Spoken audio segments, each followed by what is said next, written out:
નમસ્તે વિદ્યાર્થી મિત્રો, આજે આપણે explain various power losses અકર in transformer એટલે કે ટ્રાન્સફોર્મરમાં થતા વિવિધ પાવર લોસ આપણે સમજવાના છે. ચાલો આપણે બેઝિકથી શરૂ કરી અને સમજીએ કે કયા કયા લોસીસ ટ્રાન્સફોર્મરની અંદર થાય છે. ટ્રાન્સફોર્મર અને ડીસી જનરેટરની જો વાત કરીએ તો એની અંદર બે લોસીસ સેમ જ છે, એટલે કે આયર્ન લોસીસ જે કોર લોસીસ તરીકે પણ ઓળખાય છે અને કોપર લોસીસ. જનરેટર એ રોટેટિંગ પાર્ટ છે અને એટલા માટે એમાં એક લોસ વધારે છે. એ કયો લોસ છે તો કે મિકેનિકલ લોસ.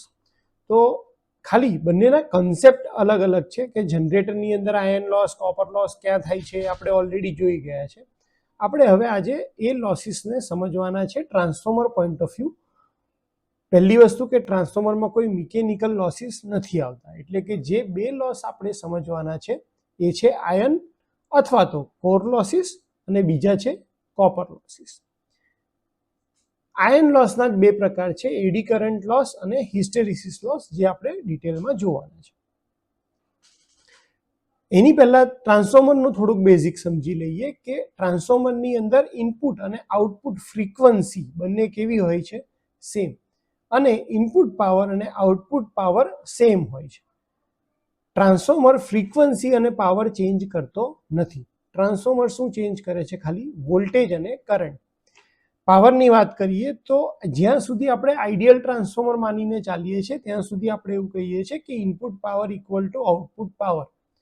પણ પ્રેક્ટિકલ કેસમાં લોસીસને લીધે, એટલે કે આયર્ન લોસ અને કોપર લોસ થાય છે, એટલે ઇક્વેશન બની જશે input power minus losses equal to output power.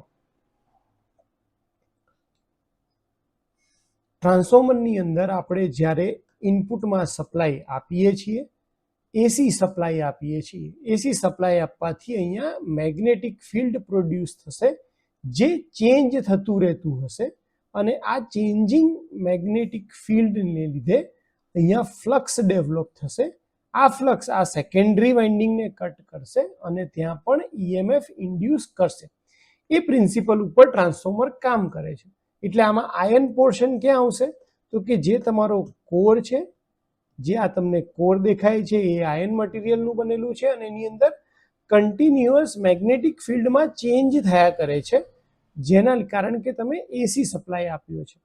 એટલે આયર્ન લોસ જે અકર થશે એ આ કોરની અંદર થવાના છે, અને જે તમારા કોપર લોસીસ અકર થશે એ તમારા આ વાઇન્ડિંગમાં અકર થવાના છે, બંને વાઇન્ડિંગમાં. જેની સાથે જે વાઇન્ડિંગ સાથે તમે સપ્લાય કનેક્ટ કરો છો એને કહેવાય છે પ્રાઇમરી કોઇલ, અને જેની સાથે તમે લોડ કનેક્ટ કરો છો એને કહેવાય છે સેકન્ડરી કોઇલ. પાવર લોસીસ કઈ કઈ જગ્યાએ થશે તો કે હિસ્ટેરિસિસ અને એડી કરંટ એ બંને કોના ટાઈપ છે, આયર્ન લોસીસના જ એક પ્રકાર છે. અને એટલા માટે એ ક્યાં અકર થવાના છે તો કે તમારા કોરમાં અકર થવાના છે. હિસ્ટેરિસિસ લોસ શેના લીધે થવાના છે તો કે કન્ટિન્યુઅસ મેગ્નેટિક ફિલ્ડમાં જે ચેન્જ થયા કરે છે, નોર્થમાંથી સાઉથ, સાઉથમાંથી નોર્થ પોલ, કારણ કે તમે વેરિયેબલ સપ્લાય આપ્યો છે.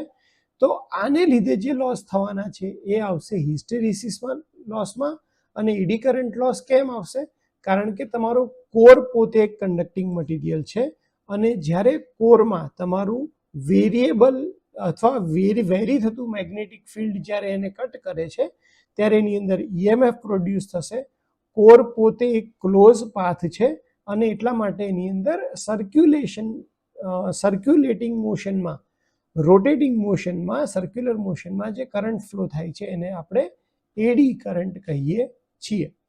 તો આ તમારા દિમાગમાં પણ વિઝ્યુઅલાઇઝ થવું જોઈએ કે ભાઈ જ્યારે પણ આપણે આયર્ન લોસ અને એના બંને ટાઈપ એટલે કે હિસ્ટેરિસિસ લોસ અને એડી કરંટ લોસની વાત કરીએ છીએ એ હંમેશા કોરમાં થવાના છે, અને જ્યારે તમે કોપર લોસની વાત કરો છો એ તમારા વાઇન્ડિંગની અંદર થવાના છે. કોપર લોસ ક્યાં થશે, આ બંને વાઇન્ડિંગની અંદર. ઓકે, અને હિસ્ટેરિસિસ લોસીસ ક્યાં થવાના છે, કોરમાં. ઓકે, તો હવે આ આપણે એક એક કરીને એને થોડુંક વધારે શું લખવું છે એક્ઝામ પોઈન્ટ ઓફ વ્યૂ. આપણને ખબર છે કે આ ટાઈપના લોસીસ છે, પણ આપણે લખીશું કઈ રીતે એક્ઝામમાં, તો લોસીસ ઇન ટ્રાન્સફોર્મરમાં આપણે પહેલાં લખશું કે એના ભાઈ મુખ્ય બે પ્રકાર છે. કયા કયા લોસ? તો કે આયર્ન લોસ. આયર્ન લોસ કેવો છે? એ કોન્સ્ટન્ટ લોસ છે. તમે લોડ કનેક્ટ કરશો કે નહીં કરો, આટલો લોસ તો ટ્રાન્સફોર્મરની અંદર થવાનો જ છે. બીજો કયો લોસ છે? કે કોપર લોસ છે, કે જેને આપણે વેરિયેબલ લોસ તરીકે ઓળખાય છે. કોપર એ વાઇન્ડિંગ જે તમે વીંટાળી છે એના ઉપર ડિપેન્ડ કરે છે, અને વાઇન્ડિંગમાંથી જો કરંટ પસાર થશે તો એમાં લોસ થશે, કરંટ નહીં હોય તો કોપર લોસ થવાનો નથી, અને એટલા માટે એને વેરિયેબલ લોસ તરીકે ઓળખાય છે. પહેલાં વાત કરીએ આયર્ન લોસની, તો આયર્ન લોસ બે પાર્ટમાં ડિવાઇડેડ છે, હિસ્ટેરિસિસ લોસ અને એડી કરંટ લોસ. એક્ઝામમાં તમારે આ હિસ્ટેરિસિસ લોસ અને એડી કરંટ લોસની ફોર્મ્યુલા લખવી બહુ જરૂરી છે. તો કે ભાઈ હિસ્ટેરિસિસ લોસની ફોર્મ્યુલા શું છે? કે WH. W એટલે લોસ માટે આપણે જે વોટ, લોસ હંમેશા વોટમાં મેજર થાય, અને એટલા માટે આપણે એને WH થી દેખાડીએ છીએ. એમાં છે eta BM rays two 1.6 FV, અને એનો યુનિટ છે વોટ. જ્યાં N શું છે? તો કે એ ઈટા છે, સ્ટેઇનમેટ્સ અચળાંક એટલે કે કોન્સ્ટન્ટ. દરેક મટીરિયલ માટે આ વેલ્યુ ફિક્સ છે, ઈટાની વેલ્યુ. ત્યારબાદ છે BM એટલે કે મહત્તમ ફ્લક્સ ડેન્સિટી, જેમાં પાય છે વેબર પર મીટર સ્ક્વેર, એટલે કે 1 મીટર સ્ક્વેરની અંદર કેટલી વેબર્સની લાઈન ફ્લો થઈ રહી છે. F એટલે કે સપ્લાયની ફ્રીક્વન્સી, અને V એટલે કોર, જે તમારો કોર છે એનું કદ કેટલું છે, અને કેટલા મીટર ક્યુબમાં એનું વોલ્યુમ છે.